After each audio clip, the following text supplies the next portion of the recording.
Hey there and welcome to our video. Thank you for joining me. Thank you for being here. First of all, let me just say thank you to the people that recently subscribed to this YouTube channel. I really appreciate it. And thank you for helping me growing this community. And now it's time to talk. Now it's time to talk camera settings because I'm locked down in my apartment. I'm waiting to do my second COVID test. The first one came negative, and in 4 more days I'm gonna do the next one. So I'm staying indoors. That's the responsible thing to do. And now we have time to talk camera settings. But before going to the camera settings, I get like 3 questions that are frequently asked in the comment section. The first one is why do I keep on moving the camera left and right, or tilting it to left and right before taking the picture? Actually, this is a technique called focus and recompose, and I got used to using this technique from my DSLRs, and for me it works perfectly. And basically what I'm doing, I'm pressing the shutter button halfway, and then I'm composing, I'm framing my picture, and then I press the shutter button to take the picture. And you have just to be careful, because if the distance between you and the subject changes, you're gonna lose the focus. The second question that I get often is regarding my why do I use the screen on the back of the camera to take pictures, and if I use my viewfinder. I really love the viewfinder on Q2 and I use it all the time, but for the purpose of this video I use the back screen in order for you to get a more like immersive experience, or people that are watching these videos to see exactly how I'm doing the pictures. I tried also to put the GoPro on the camera, and it doesn't give you like the same experience when you're watching the videos, and it becomes more obvious when I have it here than strapped to my chest. So I decided to finally go with the chest mount on my GoPro. The third question that I often receive is regarding the wheel that you can see here on camera, and why do I keep on spinning it before getting the picture. Actually, that's my wheel for exposure compensation, and I use it to overexpose or underexpose the shots. And you probably notice that I tend to underexpose my pictures in order to get that deep blacks if it's very sunny. So now let's get the camera settings, and to be honest, I like to keep it as simple as clean as possible.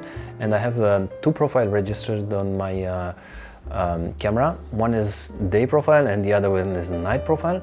And in order to be easy this video, let's split the video in exposure settings and then focus settings. Let's start with the focus settings. So the focus settings for me are very simple as well.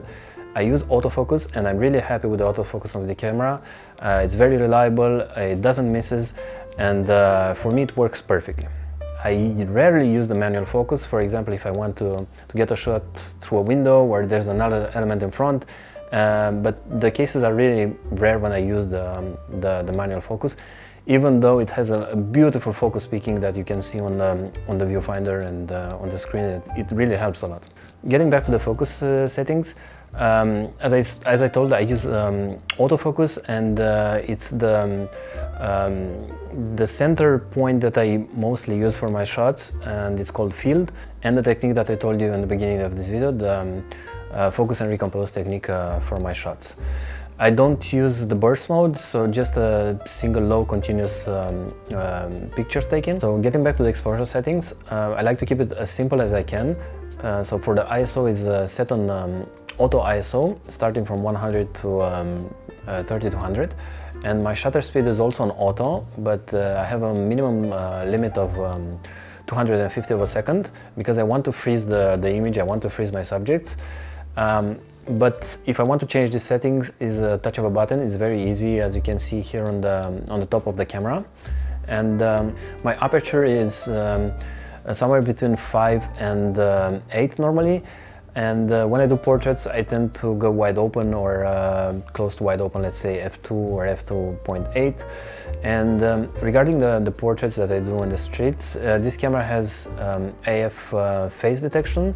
But you have to be careful if you use it on the subjects and you're going wide open, because if you're going close to your subject, the focus may be on the nose and not necessarily on the eyes. It happened to me several times. So for the moment I don't use the face detection